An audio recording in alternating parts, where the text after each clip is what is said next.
The last part we're going to do is smooth it. Before I do that, looking at it now, it looks pretty wonky. Like this is way too thin. You couldn't hammer a nail with that. That's not a substantial hammer. So I'm gonna, again, I like to manipulate with vertexes.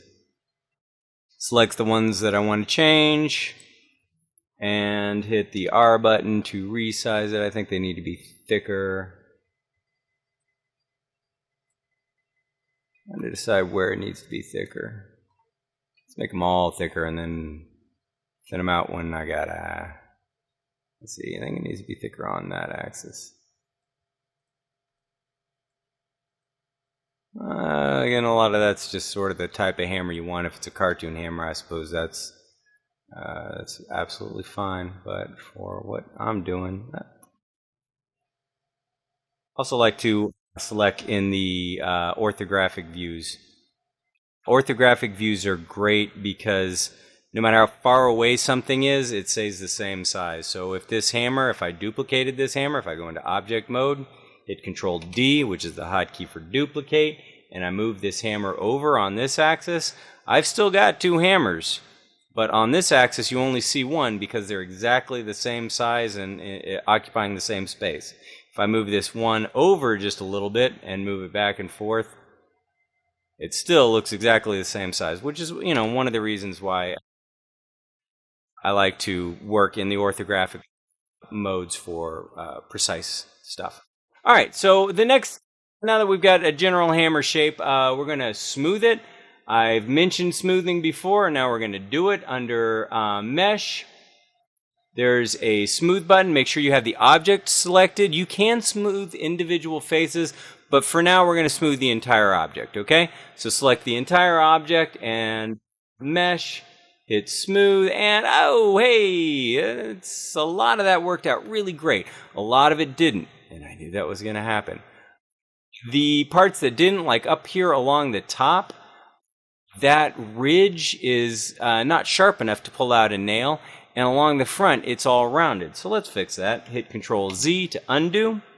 And now that Insert Edge Loop tool, it comes in handy for sharpening edges. So I go back into Quad Draw, again, Control Z, or Escape, or go back into Select, which is where you guys were, and making sure that I have the object selected, okay? Quad Draw. Yeah, I know I'm in Quad Draw because all the edges turned from green into black. I hold down Control, and I drop an edge loop in near the very front of that hammer.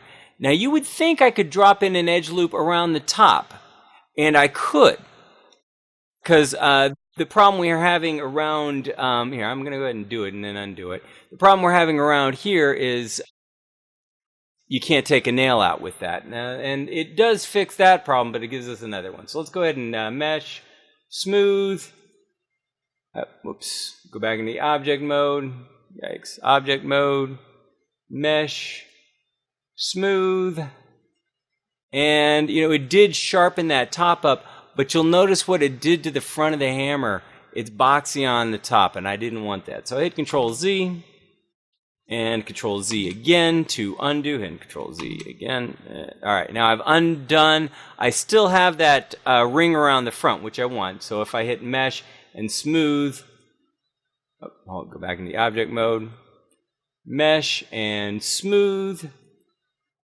The front of the hammer looks great. All of it looks great, pretty much, except for that top part. You'll never get a nail out with that. It's too round. We need it to be a sharp edge up on the top. So let me hit Control Z, undo that smooth.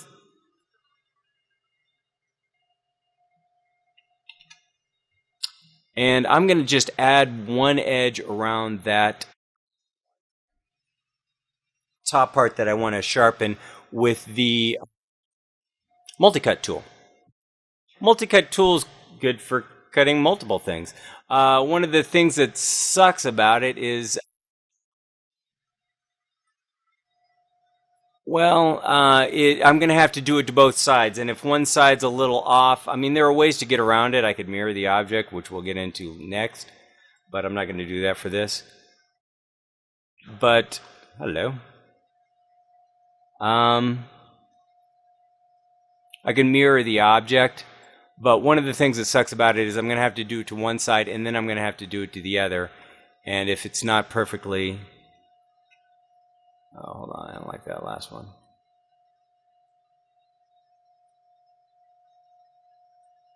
I want it to keep on. This is where I'm adding extra edges so that when it's smooth, what it does when it smooths is it adds more faces. Like it splits each one of these in half. And when it does that, it sort of takes the average and smooths out the edges. So I hit enter to say, okay, yes, that edge is exactly like I want it. And now let me go around and do the other side. Alternatively, those of you who know what you're doing will know, well, why didn't you just mirror it? And we're going to get into that technique next, or in the next lesson.